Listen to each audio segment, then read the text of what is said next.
Okay, hi guys. My name's Sean. I'm the owner and operator of the Cherished Tree Sawmill, just north of Dresden, in Ontario, southwestern Ontario. So we're at the end of fairly long day. We were trying to get our router sled up and running. I did one slab earlier today.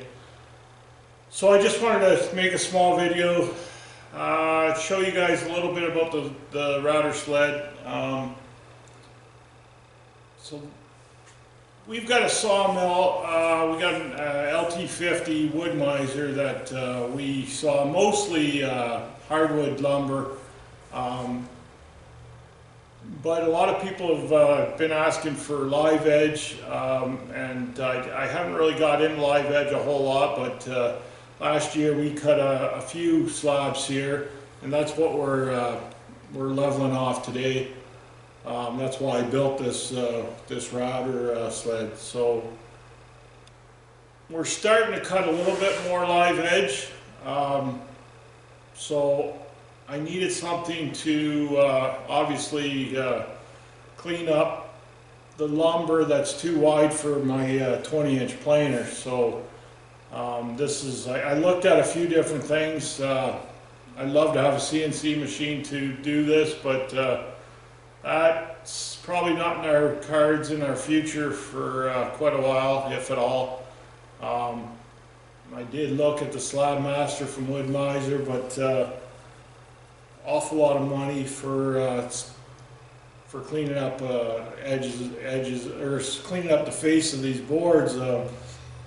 Looks like it works good, and probably a great machine, but I thought I could see what I could do starting off with a router sled. And so I'm going to explain some of the things that I wanted in the router sled. I'll show you what I did. This is just copied from a lot of guys, you know, that you go on YouTube, you see one guy do one thing, you like that idea, you see another guy do another thing. I wanted around 10 foot length. I don't foresee myself really building or selling slabs much longer than that. I know these guys make these great big long conference tables, but I don't really even cut that long lumber. So most of my lumber's, you know, most of my slabs are between, you know, 5 feet to, you know, 10 or 12 feet, 12 feet at the most. I work alone most times, so you know, by the time you cut a 24 or 5-inch slab, 2-inch or 2-inch thick, 2.5-inch thick, that's a lot of weight to be moving around. So 10 or 12 feet's plenty long for me. So I made it around 10 feet long. I just made this wooden stand, this bench, pretty quick bench. I'll show it. I'll grab the camera off the tripod and show you guys what I did here in a second. I did want some sort of dust collection. I knew it wasn't going to be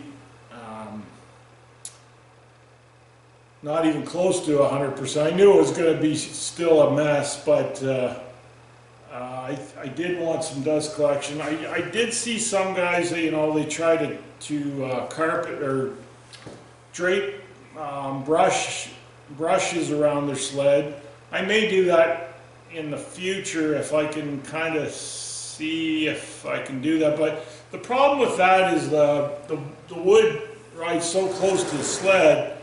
I'm thinking the brushes might get caught under there and just jam things up. So right now on the first slab we did, it did catch quite a bit of the shavings, and so, you know, I did have a mess in the shop, but it took, you know, 5 minutes to sweep it up, and so it wasn't too bad. So the other thing I wanted when I was doing this is I wanted a good heavy router. I actually bought a dedicated router for this sled, so I went with the Milwaukee.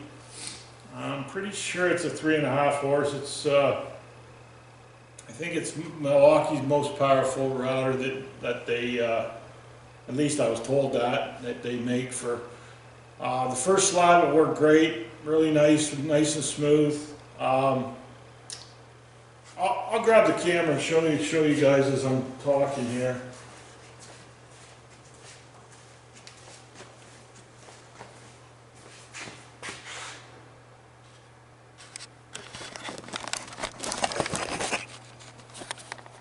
Okay, so we went with linear ball bearings. You can see, actually I gotta zoom, sorry. I'm not much of a camera guy. This is the first time, well, it's not the first time, but it's pretty close to the first time I've used this. Okay, we went with the linear ball bearings. I bought these tracks and ball bearings off of Amazon. They're pretty good heft to them. I wanted a good heavy rod. They've got nice movement. You know, they travel very nice. I put stops in here, so those are just adjustable. Like, you can pop these out. I can put them wherever I want, but they serve two purposes. It stops the router's travel so I don't go too far, and it also helps stop the racking of the rails a bit. So like I said before, I went with a good heavy router. I went with one of the biggest bits I could handle on that router. I think that's a 3-inch spoil board bit. To make the base, that's just a 3/16 plate of steel that I welded to a couple pieces of angle iron. And then over here, I just took a piece of flat bar, and then I welded a piece of flat bar going this way for my ears. And then I put the rods, my cross rods, on these pieces of maple. You can see them run underneath. And if I remove these bolts, you can see I've got it. This was a little thicker slab than my last slab, so I put these spacers underneath. And actually, I've got to get a longer bolt. This was the longest bolt I could find at the time that had full thread all the way up to the head. But I can get longer bolts, and I'm going to replace those bolts. So if I do get, you know, a 3-inch piece of wood, I can just increase those the height on those spacers, and it should be no problem to clear the wood. So there is a seam in the rods, and you can see it right there. But as you saw there, there's a little bit of a touch in it, but it does travel over those pretty good. I kind of had to grind them a bit and kind of file them to kind of make it fit. The dust collection's on a cable that slides up there, so it'll extend out to the end of my table, and it'll move as needed. I taped my power cord to run the router right there, and the dust collection is a dedicated 3-horse. I bought this used. It's a 3-horse King. I just installed some new upper bags on it, and it seems to work pretty good. So you see how much I collected. That's how much I collected on both bags. That was just from the first slab, about the same size as this one. So So it did do a pretty good job. It wasn't too dusty in here. This is a closed shop today because of the weather, but it actually worked pretty good. So anyway, guys, maybe I'll set up the tripod and get a shot of this in operation for you guys. And I just thought I'd post this on YouTube to give anybody any ideas that if they want to make one. This is just a quick bench that I made for it, so nothing fancy, just that was a Saturday afternoon project that we were able to make that bench, and it works pretty good, I think, for this sled.